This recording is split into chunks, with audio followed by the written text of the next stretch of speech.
आइए सुनते हैं पाठ स्त्री शिक्षा के विरोधी कुतर्कों का खंडन। इसके लेखक हैं महावीर प्रसाद द्विवेदी। पृष्ठ संख्या 103 से 113। महावीर प्रसाद द्विवेदी। महावीर प्रसाद द्विवेदी का जन्म सन 1864 में ग्राम दौलतपुर, जिला रायबरेली, उत्तर प्रदेश में हुआ। परिवार की आर्थिक स्थिति अच्छी न होने के कारण स्कूली शिक्षा पूरी कर उन्होंने रेलवे में नौकरी कर ली। बाद में इस नौकरी से इस्तीफा देकर सन 1903 में प्रसिद्ध हिंदी मासिक पत्रिका सरस्वती का संपादन शुरू किया और सन 1920 तक उसके संपादन से जुड़े रहे। सन 1938 में उनका देहांत हो गया। महावीर प्रसाद द्विवेदी केवल एक व्यक्ति नहीं थे, वे एक संस्था थे जिससे परिचित होना हिंदी साहित्य के गौरवशाली अध्याय से परिचित होना है। वे हिंदी के पहले व्यवस्थित संपादक, भाषा वैज्ञानिक, इतिहासकार, पुरातत्ववेत्ता, अर्थशास्त्री, समाजशास्त्री, वैज्ञानिक चिंतन एवं लेखन के स्थापक, समालोचक और अनुवादक थे। उनकी प्रमुख कृतियां हैं रसज्ञ रंजन, साहित्य सीकर, साहित्य संदर्भ, अद्भुत आलाप, यह निबंध संग्रह है, संपत्ति शास्त्र, उनकी अर्थशास्त्र से संबंधित पुस्तक है, महिला मोद, महिला उपयोगी पुस्तक है, तो आध्यात्मिकी दर्शन की। द्विवेदी काव्यमाला में उनकी कविताएं हैं। उनका संपूर्ण साहित्य महावीर प्रसाद द्विवेदी रचनावली के 15 खंडों में प्रकाशित है। महावीर प्रसाद द्विवेदी के बारे में समझा जाता रहा है कि उन्होंने हिंदी गद्य की भाषा का परिष्कार किया और लेखकों की सुविधा के लिए व्याकरण और वर्तनी के नियम स्थिर किए। कविता की भाषा के रूप में भी ब्रज भाषा के बदले खड़ी बोली को प्रतिष्ठित किया। युग निर्माता महावीर प्रसाद द्विवेदी ने स्वाधीनता की चेतना विकसित करने के लिए स्वदेशी चिंतन को व्यापक बनाया। उन्होंने सरस्वती के माध्यम से पत्रकारिता का श्रेष्ठ स्वरूप सामने रखा। हिंदी में पहली बार समालोचना को स्थापित करने का श्रेय भी उनको जाता है। उन्होंने भारतीय पुरातत्व एवं इतिहास पर खोज परख कार्य किए। कुल मिलाकर उनके कार्यों का मूल्यांकन व्यापक हिंदी नवजागरण के संदर्भ में ही संभव है। विद्वता एवं बहुज्ञता के साथ सरसता उनके लेखन की प्रमुख विशेषता है। उनके लेखन में व्यंग्य की छटा देखते ही बनती है। आज हमारे समाज में लड़कियां शिक्षा पाने और कार्यक्षेत्र में क्षमता दर्शाने में लड़कों से बिल्कुल भी पीछे नहीं हैं, किंतु यहां तक पहुंचने के लिए अनेक स्त्री पुरुषों ने लंबा संघर्ष किया। नव जागरण काल के चिंतकों ने मात्र स्त्री शिक्षा ही नहीं बल्कि समाज में जनतांत्रिक एवं वैज्ञानिक चेतना के संपूर्ण विकास के लिए अलग जगाया। द्विवेदी जी का यह लेख उन सभी पुरातन पंथी विचारों से लोहा लेता है जो स्त्री शिक्षा को व्यर्थ अथवा समाज के विघटन का कारण मानते थे। इस लेख की दूसरी विशेषता यह है कि इसमें परंपरा को ज्यों का त्यों नहीं स्वीकारा गया है, बल्कि विवेक से फैसला लेकर ग्रहण करने योग्य को लेने की बात की गई है और परंपरा का जो हिस्सा सड़ गल चुका है उसे रूढ़ी मानकर छोड़ देने की यह विवेकपूर्ण दृष्टि संपूर्ण नव जागरण काल की विशेषता है। आज इस निबंध का अनेक दृष्टियों से ऐतिहासिक महत्व है। यह लेख पहली बार सितंबर 1914 की सरस्वती में पढ़े लिखों का पांडित्य शीर्षक से प्रकाशित हुआ था। बाद में द्विवेदी जी ने इसे महिला मोद पुस्तक में शामिल करते समय इसका शीर्षक स्त्री शिक्षा के विरोधी कुतर्कों का खंडन रख दिया था। इस निबंध की भाषा और वर्तनी को हमने संशोधित करने का प्रयास नहीं किया है। स्त्री शिक्षा के विरोधी कुतर्कों का खंडन। बड़े शौक की बात है, आजकल भी ऐसे लोग विद्यमान हैं और लोग भी ऐसे वैसे नहीं, सुशिक्षित लोग, ऐसे लोग जिन्होंने बड़े बड़े स्कूलों और शायद कॉलेजों में भी शिक्षा पाई है, जो धर्मशास्त्र और संस्कृत के ग्रंथ साहित्य से परिचय रखते हैं और जिनका पेशा कुशिक्षितों को शिक्षित करना, कुमार्ग कर्मियों को सुमार्ग कर्मी बनाना और अधार्मिक को अधर्म तत्व समझाना। जिनकी दलीलें सुन लीजिए। 1. पुराने संस्कृत कवियों के नाटकों में कुलीन स्त्रियों से अपढ़ों की भाषा में बातें कराई गई हैं। इससे प्रमाणित है कि इस देश में स्त्रियों को पढ़ाने की चाल न थी। होती तो इतिहास पुराणों में उनको पढ़ाने की नियमबद्ध प्रणाली जरूर लिखी होती। 2. स्त्रियों को पढ़ाने में अनर्थ होते हैं। शकुंतला इतना कम पढ़ी थी कि गवारों की भाषा में मुश्किल से एक छोटा से श्लोक वो लिख सकी थी। जिस पर भी उसकी इस इतनी कम शिक्षा ने भी अनर्थ कर डाला। शकुंतला ने जो कटु वाक्य दुष्यंत को कहे वो इस पढ़ाई का ही दुष्परिणाम था। 3. जिस भाषा में शकुंतला ने श्लोक रचना रची थी वह अपढ़ों की भाषा थी। अतएव नागरिकों की भाषा की बात तो दूर रही, अपढ़ गंवारों की भी भाषा पढ़ाना स्त्रियों को बर्बाद करना है। इस तरह की दलीलों का सबसे अधिक प्रभावशाली उत्तर उपेक्षा ही है। तथापि हम 2-4 बातें लिख देते हैं। नाटकों में स्त्रियों का प्राकृत बोलना उनके अपढ़ होने का प्रमाण नहीं। अधिक से अधिक इतना ही कहा जा सकता है कि वे संस्कृत ना बोल सकती थीं। संस्कृत ना बोल सकना न अपढ़ होने का सबूत है, न गंवार होने का। अच्छा तो उत्तर रामचरित में ऋषियों की वेदांत वादिनी पत्नियां कौन सी भाषा बोलती थीं? उनकी संस्कृत क्या कोई गंवारी संस्कृत थी? भवभूति और कालिदास आदि के नाटक जिस जमाने के हैं, उस जमाने में शिक्षकों का समस्त समुदाय संस्कृत ही बोलता था। इसका प्रमाण पहले कोई दे ले, तब प्राकृतिक बोलने वाली स्त्रियों को अपढ़ बताने का प्रयास करे। इसका क्या सबूत है कि उस जमाने में बोलचाल की भाषा प्राकृत ना थी? सबूत तो प्राकृत के चलन के ही मिलते हैं। प्राकृत यदि उस समय की प्रचलित भाषा ना होती तो बौद्धों तथा जैनों के हजारों ग्रंथ उसमें क्यों लिखे जाते और भगवान शाक्य मुनि तथा उनके चेले प्राकृत ही में क्यों धर्मोपदेश देते? बौद्धों के त्रिपिटक ग्रंथ की रचना प्राकृत में किए जाने का एकमात्र कारण यही है कि उस जमाने में प्राकृत ही सर्वसाधारण की भाषा थी। अतएव प्राकृत बोलना और लिखना अपढ़ और अशिक्षित होने का चिन्ह नहीं।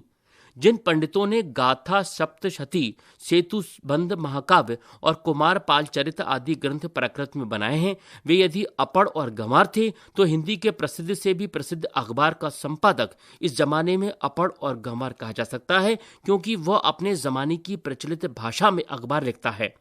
हिंदी, बांग्ला आदि भाषाएं आजकल की प्राकृत हैं। शौरसेनी, मागधी, महाराष्ट्री और पाली आदि भाषाएं उस जमाने की थीं। प्राकृत पढ़कर भी उस जमाने में लोग उसी तरह सभ्य, शिक्षित और पंडित हो सकते थे जिस तरह की हिंदी, बांग्ला, मराठी आदि भाषाएं पढ़कर इस जमाने में हम हो सकते हैं। फिर प्राकृत बोलना अपढ़ होने का सबूत है, ये बात कैसे मानी जा सकती है? जिस समय आचार्यों ने नाट्य शास्त्र संबंधी नियम बनाए थे, उस समय सर्वसाधारण की भाषा संस्कृत न थी। चुने हुए लोग ही संस्कृत बोलते या बोल सकते थे। इसी से उन्होंने उनकी भाषा संस्कृत और दूसरे लोगों तथा स्त्रियों की भाषा प्राकृत रखने का नियम कर दिया। पुराने जमाने में स्त्रियों के लिए कोई विश्वविद्यालय न था। फिर नियमबद्ध प्रणाली का उल्लेख आदि पुराणों में न मिले तो क्या आश्चर्य, और उल्लेख उसका कहीं रहा हो पर नष्ट हो गया हो तो? पुराणादि में विमानों और जहाजों पर की गई यात्राओं के हवाले देखकर उनका अस्तित्व तो हम बड़े गर्व से स्वीकार करते हैं, परंतु पुराने ग्रंथों में अनेक प्रगल्भ पंडितों के नामोल्लेख देखकर भी कुछ लोग भारत की तत्कालीन स्त्रियों को मूर्ख, अपढ़ और गंवार बताते हैं। इस तर्क शास्त्रज्ञ को इस न्यायशीलता की बलिहारी। वेदों को प्रायः सभी हिंदू ईश्वर कृत मानते हैं। सो ईश्वर तो वेद मंत्रों की रचना अथवा उनका दर्शन विश्ववरा आदि स्त्रियों से करावे और हम उन्हें ककहरा पढ़ाना भी पाप समझें। शीला और विज्जा आदि कौन थीं? वे स्त्री थीं या नहीं? बड़े बड़े पुरुष कवियों से आदृत हुई या नहीं? शांगधर पद्धति में उनकी कविता के नमूने हैं या नहीं? बौद्ध ग्रंथ त्रिपिटक के अंतर्गत थैरी गाथा में जिन सैकड़ों स्त्रियों की पद्य रचना उद्धृत है, वे क्या अपढ़ थीं? जिस भारत में कुमारिकाओं को चित्र बनाने, नाचने, गाने, बजाने, फूल चुनने, हार ग्रंथने, पैर मलने तक की कला सीखने की आज्ञा थी, उनको लिखने पढ़ने की आज्ञा ना थी? कौन विज्ञ ऐसी बात मुख से निकालेगा? और कोई निकाले भी तो मानेगा कौन? अत्रि की पत्नी धर्म पर व्याख्यान देते समय घंटों पांडित्य प्रकट करे। गार्गी बड़े बड़े ब्रह्मवादियों को हरा दे। मंडन मिश्र की सह धर्मचारिणी शंकराचार्य के छक्के छुड़ा दे। गजब, इससे अधिक भयंकर बात और क्या हो सकेगी? यह सब पापी पढ़ने का अपराध है। न वे पढ़ती, न वे पूजनीय पुरुषों का मुकाबला करती। ये सारा दुराचार स्त्रियों को पढ़ाने ही का कुफल है। समझे, स्त्रियों के लिए पढ़ना कालकूट और पुरुषों के लिए पीयूष का घूंट। ऐसे ही दलीलों और दृष्टांतों के आधार पर कुछ लोग स्त्रियों को अपढ़ रखकर भारतवर्ष का गौरव बढ़ाना चाहते हैं। मान लीजिए कि पुराने जमाने में भारत की एक भी स्त्री पढ़ी लिखी न थी। न सही, उस समय स्त्रियों को पढ़ाने की जरूरत न समझी गई होगी, पर अब तो है, अतएव पढ़ाना चाहिए। हमने सैकड़ों पुराने नियमों, आदेशों और प्रणालियों को तोड़ दिया है या नहीं? तो चलिए स्त्रियों को अपढ़ रखने की इस पुरानी चाल को भी तोड़ दें। हमारी प्रार्थना तो यह है कि स्त्री शिक्षा के विपक्षियों को क्षण भर के लिए भी इस कल्पना को अपने मन में स्थान न देना चाहिए कि पुराने जमाने में यहाँ की सारी स्त्रियां अपढ़ थीं अथवा उन्हें पढ़ने की आज्ञा न थी। जो लोग पुराणों में पढ़ी लिखी स्त्रियों के हवाले मांगते हैं उन्हें श्रीमद् भागवत दशम स्कंद के उत्तरार्ध का 53वां अध्याय पढ़ना चाहिए। उसमें रुक्मणी हरण की कथा है। रुक्मणी ने जो एक लंबा चौड़ा पत्र एकांत में लिखकर एक ब्राह्मण के हाथ श्री कृष्ण को भेजा था वह तो प्राकृत में था। उसमें प्राकृत में होने का उल्लेख भागवत में तो नहीं। उसमें रुक्मणी ने जो पांडित्य दिखाया है वह उसके अपढ़ और अल्पज्ञ होने अथवा गवारपन का सूचक नहीं। पुराने ढंग के पक्के सनातन धर्मावलंबियों की दृष्टि में तो नाटकों की अपेक्षा भागवत का महत्व बहुत ही अधिक होना चाहिए। इस दशा में यदि उनमें कोई यह कहे कि सभी प्राक्रालीन स्त्रियां अनपढ़ थीं तो उसकी बात पर विश्वास करने की जरूरत नहीं। भागवत की बात यदि पुराणकार या कवि का कल्पना मानी जाए तो नाटकों की बात उससे भी गई बीती समझनी चाहिए। स्त्रियों का किया हुआ अनर्थ यदि पढ़ाने का ही परिणाम है तो पुरुषों का किया हुआ अनर्थ भी उनकी विद्या और शिक्षा का ही परिणाम समझना चाहिए। बम के गोले फेंकना, नर हत्या करना, डाके डालना, चोरियां करना, घूस लेना, ये सब यदि पढ़ने लिखने का ही परिणाम हो तो सारे कॉलेज, स्कूल और पाठशालाएं बंद हो जानी चाहिए। परंतु विक्षिप्तों, बात विधितों और गृहग्रस्तों के सिवा ऐसी दलीलें पेश करने वाले बहुत ही कम मिलेंगे। शकुंतला के दुष्यंत को कटु वाक्य कहकर कौन सी अस्वाभाविकता दिखाई? क्या वह यह कहती कि आर्यपुत्र शाबाश, बड़ा अच्छा काम किया जो मेरे साथ गंधर्व विवाह करके मुकर गए। नीति, न्याय, सदाचार और धर्म की आप प्रत्यक्ष मूर्ति हैं। पत्नी पर घोर से घोर अत्याचार करके जो इससे ऐसी आशा रखते हैं वे मनुष्य स्वभाव का किंचित भी ज्ञान नहीं रखते। सीता से अधिक साध्वी स्त्री नहीं सुनी गई। जिस कवि ने शकुंतला नाटक में अपमानित हुई शकुंतला से दुष्यंत के विषय में दुर्वाक्य कहाया है, उसी ने परित्यक्त होने पर सीता से रामचंद्र के विषय में क्या कहा है, सुनिए। वाचस्स्य त्वामत्व चनात स राजा वन्यो विशुद्धामति यत्स्य भक्षम माम लोकवाद श्रवणा दहासी श्रुतस्य तंतव्य सदृशम कुलस्य। लक्ष्मण, जरा उस राजा से कह देना कि मैंने तो तुम्हारी आंख के सामने ही आग में कूदकर अपनी विशुद्धता साबित कर दी थी। तिस पर भी लोगों के मुख से निकला मिथ्या बात सुनकर ही तुमने मुझे छोड़ दिया। क्या यह बात तुम्हारे कुल के अनुरूप है अथवा क्या यह तुम्हारी विद्वता या महत्ता को शोभा देने वाली है? सीता का यह संदेश कटु नहीं तो क्या मीठा है? राजा मात्र कहकर उनके पास अपना संदेशा भेजा। यह उक्ति न किसी गंवार स्त्री की किंतु महाब्रह्मज्ञानी राजा जनक की लड़की और मनवादी महर्षियों के धर्मशास्त्रों का ज्ञान रखने वाली रानी की। नृपस्य वर्णाश्रम पालनम यत स एव धर्मो मनुना प्रणीतः। सीता की धर्मशास्त्रज्ञता का यह प्रमाण वही आगे चलकर कुछ ही दूर पर कवि ने दिया है। सीता परित्याग के कारण वाल्मीकि के समान शांत, नीतिज्ञ और क्षमाशील तपस्वी तक ने अस्तेव्य मनोरमा भर्त्याग्य में कहकर रामचंद्र पर क्रोध प्रकट किया है। अतएव शकुंतला की तरह अपने परित्याग को अन्याय समझने वाली सीता का रामचंद्र के विषय में कटुवाक्य कहना सर्वथा स्वाभाविक है। पीठ न यह पढ़ने लिखने का परिणाम है, न गंवारपन का, न अकुलीनता का। पढ़ने लिखने में स्वयं कोई बात ऐसी नहीं जिससे अनर्थ हो सके। अनर्थ का बीज उसमें हरगिज नहीं। अनर्थ पुरुषों से भी होते हैं, अपढ़ों और पढ़े लिखों दोनों से। अनर्थ दुराचार और पापाचार के कारण और ही होते हैं और वे व्यक्ति विशेष का चाल चलन देखकर जाने भी जा सकते हैं। अतएव स्त्रियों को अवश्य पढ़ाना चाहिए। जो लोग ये कहते हैं कि पुराने जमाने में यहाँ स्त्रियां ना पढ़ती थीं अथवा उन्हें पढ़ने की मुमानियत थी, वे या तो इतिहास से अनभिज्ञ नहीं रहती या जानबूझकर लोगों को धोखा देते हैं। समाज की दृष्टि में ऐसे लोग दंडनीय हैं, क्योंकि स्त्रियों को निरक्षर रखने का उपदेश देना समाज का अपकार और अपराध करना है, समाज की उन्नति में बाधा डालना है। शिक्षा बहुत व्यापक शब्द है, उसमें सीखने योग्य अनेक विषयों का समावेश हो सकता है।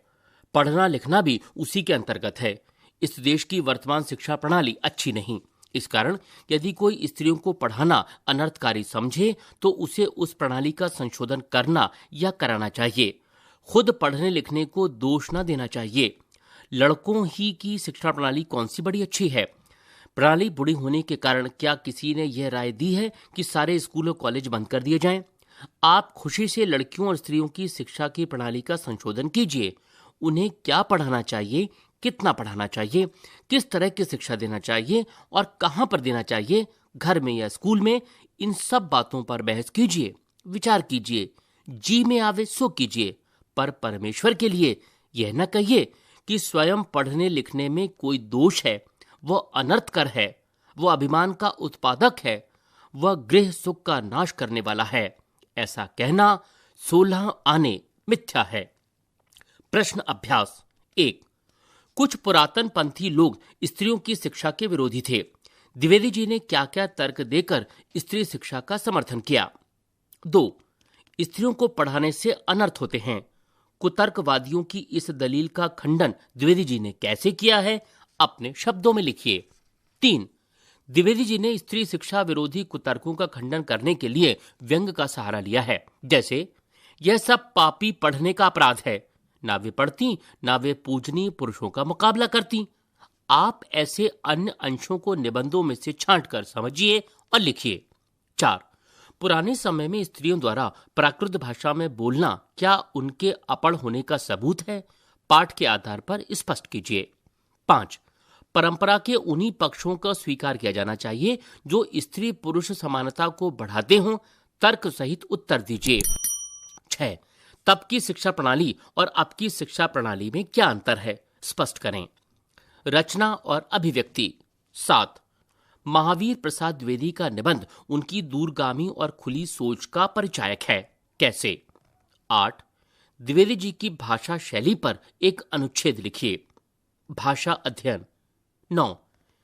इन अनेकार्थी शब्दों को ऐसे वाक्यों में प्रयुक्त कीजिए जिनमें उनके एकाधिक अर्थ स्पष्ट हों। चाल, दल, पत्र, हरा, पर, फल, कुल। पाठ्येतर सक्रियता। अपनी दादी, नानी और मां से बातचीत कीजिए और स्त्री शिक्षा संबंधी उस समय की स्थितियों का पता लगाइए और अपनी स्थितियों से तुलना करते हुए निबंध लिखिए। चाहें तो उसके साथ तस्वीरें भी चिपकाइए। लड़कियों की शिक्षा के प्रति परिवार और समाज में जागरूकता आए, इसके लिए आप क्या क्या करेंगे? स्त्री शिक्षा पर एक पोस्टर तैयार कीजिए।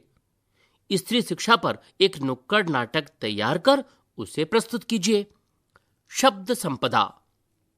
विद्यमान अर्थात उपस्थित, कुमार्गगामी अर्थात बुरी राह पर चलने वाले, सुमार्गगामी अर्थात अच्छी राह पर चलने वाले, अधार्मिक अर्थात धर्म से संबंध न रखने वाला, धर्म तत्व यानी धर्म का सार, दलीलें अर्थात तर्क, अनर्थ अर्थात बुरा अर्थहीन, अपढ़ों अर्थात अनपढ़ों, उपेक्षा यानी ध्यान न देना, प्राकृत एक प्राचीन भाषा, वेदांत वादिनी अर्थात वेदांत दर्शन पर बोलने वाली, दर्शक ग्रंथ यानी जानकारी देने वाली या दिखाने वाली पुस्तकें, तत्कालीन अर्थात उस समय का, तर्कशास्त्रज्ञता अर्थात तर्कशास्त्र को जानना, न्यायशीलता अर्थात न्याय के अनुसार आचरण करना, कुतर्क यानी अनुचित तर्क, खंडन अर्थात दूसरों के मत का युक्तिपूर्वक निराकरण, प्रगल्भ अर्थात प्रतिभावान, नामोल्लेख अर्थात नाम का उल्लेख करना, आदृत अर्थात आदर या सम्मान पाया, सम्मानित, विज्ञ अर्थात समझदार, विद्वान, ब्रह्मवादी यानी वेद पढ़ने पढ़ाने वाला, दुराचार यानी निंदनीय आचरण, सधर्मचारिणी अर्थात पत्नी, कालकूट अर्थात जहर, पीयूष अर्थात अमृत, दृष्टांत यानी उदाहरण, मिसाल, अल्पज्ञ अर्थात थोड़ा जानने वाला, प्राककालीन अर्थात पुरानी, व्यभिचार यानी पाप, विक्षिप्त यानी पागल, बात व्यथित अर्थात बातों से दुखी होने वाले, ग्रहग्रस्त अर्थात पाप ग्रह से प्रभावित, किंचित अर्थात थोड़ा, दुर्वाक्य यानी निंदा करने वाला वाक्य या बात, परित्यक्त अर्थात पूरे तौर पर छोड़ा हुआ, मिथ्यावाद यानी झूठी बात, कलंकारोपण अर्थात दोष मढ़ना, दोषी ठहराना, निर्भत्सना अर्थात तिरस्कार, निंदा, नीतिज्ञ यानी नीति जानने वाला, हरगिज यानी किसी हालत में, मुमानियत अर्थात रोक, मनाही, अभिज्ञता यानी जानकारी, ज्ञान, अपकार यानी अहित। यह भी जाने। भवभूति संस्कृत के प्रधान नाटककार हैं। इनके 3 प्रसिद्ध ग्रंथ वीर रचित, उत्तर रामचरित और मालती माधव हैं। भवभूति करुण रस के प्रमुख लेखक थे। विश्ववरा अत्रि गोत्र की स्त्री, यह ऋग्वेद के 5वें मंडल 28वें सूक्त की एक में से छठी ऋख की ऋषि थीं। शीला कौरिडन्य मुनि की पत्नी का नाम। थेरी गाथा बौद्ध भिक्षुणियों की पद्य रचना इसमें संकलित है। अनुसुईया अत्रि मुनि की पत्नी और दक्ष प्रजापति की कन्या। गार्गी वैदिक समय की एक पंडिता ऋषि पुत्री। इनके पिता का नाम गर्ग मुनि था। मिथिला के जनकराज की सभा में इन्होंने पंडितों के सामने याज्ञवल्क्य के साथ वेदांत शास्त्र विषय पर शास्त्रार्थ किया था। गाथा सप्तशती प्राकृत भाषा का ग्रंथ जिसे हाल द्वारा रचित माना जाता है। कुमार पाल चरित्र एक ऐतिहासिक ग्रंथ है जिसे 12वीं शताब्दी के अंत में अज्ञातनामा कवि ने अनहल के राजा कुमार पाल के लिए लिखा था। इसमें ब्रह्मा से लेकर राजा कुमार पाल तक बौद्ध राजाओं की वंशावली का वर्णन है। त्रिपिट ग्रंथ गौतम बुद्ध ने भिक्षु भिक्षुणियों को अपने सारे उपदेश मौखिक दिए थे। उन उपदेशों को उनके शिष्यों ने कंठस्थ कर लिया था और बाद में उन्हें त्रिपिटक के रूप में लेखबद्ध किया। वे 3 त्रिपिटक हैं, सुत या सूत पिटक, विनय पिटक और अभिधर्म पिटक।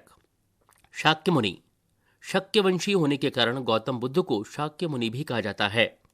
नाट्य शास्त्र भरत मुनि रचित काव्य शास्त्र संबंधी संस्कृत के इस ग्रंथ में मुख्यतः रूपक नाटक का शास्त्रीय विवेचन किया गया है। इसकी रचना 300 ईसा पूर्व मानी जाती है। कालिदास संस्कृत के महान कवियों में कालिदास की गणना की जाती है। उन्होंने कुमार संभव रघुवंश महाकाव्य, ऋतुसंहार, मेघदूत खंडकाव्य, विक्रमोर्वशीय मालविका निमित्र और अभिज्ञान शकुंतलम नाटक की रचना की। आजादी के आंदोलन से सक्रिय रूप से जुड़ी पंडिता रमाबाई ने स्त्रियों की शिक्षा और उनके शोषण के विरुद्ध जो आवाज उठाई उसकी एक झलक यहाँ प्रस्तुत है। आप ऐसे अन्य लोगों के योगदान के बारे में पढ़िए और मित्रों से चर्चा कीजिए। पंडिता रमाबाई भारतीय राष्ट्रीय कांग्रेस का 5वां अधिवेशन 1889 में मुंबई में आयोजित हुआ था। खचाखच भरे हॉल में देश भर के नेता एकत्रित हुए थे। एक सुंदर युवती अधिवेशन को संबोधित करने के लिए उठी। उसकी आंखों में तेज और उसके कांतिमय चेहरे पर प्रतिभा झलक रही थी। इसके पहले कांग्रेस अधिवेशनों में ऐसा दृश्य देखने में नहीं आया था। हॉल में लाउडस्पीकर न थे। पीछे बैठे हुए लोग उस युवती की आवाज नहीं सुन पा रहे थे। वे आगे की ओर बढ़ने लगे। यह देखकर युवती ने कहा, भाइयों मुझे क्षमा कीजिए, मेरी आवाज आप तक नहीं पहुंच पा रही है, लेकिन इस पर मुझे आश्चर्य नहीं है। क्या आपने शताब्दियों तक कभी किसी महिला की आवाज सुनने की कोशिश की? क्या आपने उसे इतनी शक्ति प्रदान की कि वो अपनी आवाज को आप तक पहुंचने योग्य बना सके? प्रतिनिधियों के पास इन प्रश्नों के उत्तर न थे। इस साहसी युवती को अभी और बहुत कुछ कहना था। उसका नाम पंडिता रमाबाई था। उस दिन तक स्त्रियों ने कांग्रेस के अधिवेशनों में शायद ही कभी भाग लिया हो। पंडिता रमाबाई के प्रयास से 1889 के उस अधिवेशन में 9 महिला प्रतिनिधि सम्मिलित हुई थीं। वे एक मूक प्रतिनिधि नहीं बन सकती थीं। विधवाओं को सिर मुंडवाए जाने की प्रथा के विरोध में रखे गए प्रस्ताव पर उन्होंने एक जोरदार भाषण दिया। आप पुरुष लोग ब्रिटिश संसद में प्रतिनिधित्व की मांग कर रहे हैं, जिससे कि आप भारतीय जनता की राय वहां पर अभिव्यक्त कर सकें। इस पंडाल में अभिव्यक्ति की स्वतंत्रता के लिए चीख चिल्ला रहे हैं। तब आप अपने परिवारों में वैसी ही स्वतंत्रता महिलाओं को क्यों नहीं देते? आप किसी महिला को उसके विधवा होते ही कुरूप और दूसरों पर निर्भर होने के लिए क्यों विवश करते हैं? क्या कोई विधुर भी वैसा करता है? उसे अपनी इच्छा के अनुसार जीने की स्वतंत्रता है, तब स्त्रियों को वैसी स्वतंत्रता क्यों नहीं मिलती? निश्चित रूप से कहा जा सकता है कि पंडिता रमाबाई ने भारत में नारी मुक्ति आंदोलन की नींव डाली। वे बचपन से ही अन्याय सहन नहीं कर पाती थीं। एक दिन उन्होंने 9 वर्ष की एक छोटी सी लड़की को उसके पति के शव के साथ भस्म किए जाने से बचाने की चेष्टा की। यदि स्त्री के लिए भस्म होकर सती बनना अनिवार्य है, तो क्या पुरुष भी पत्नी की मृत्यु के बाद सता होते हैं? रौब पूर्वक पूछे गए इस प्रश्न का उस लड़की की मां के पास कोई उत्तर न था। उसने केवल इतना कहा कि यह पुरुषों की दुनिया है, कानून वे ही बनाते हैं, स्त्रियों को तो उनका पालन भर करना होता है। रमाबाई ने पलटकर पूछा, स्त्रियां ऐसे कानून को सहन क्यों करती हैं? मैं जब बड़ी हो जाऊंगी तो ऐसे कानूनों के विरुद्ध संघर्ष करूंगी। सचमुच उन्होंने पुरुषों द्वारा महिलाओं के प्रत्येक प्रकार के शोषण के विरुद्ध संघर्ष किया।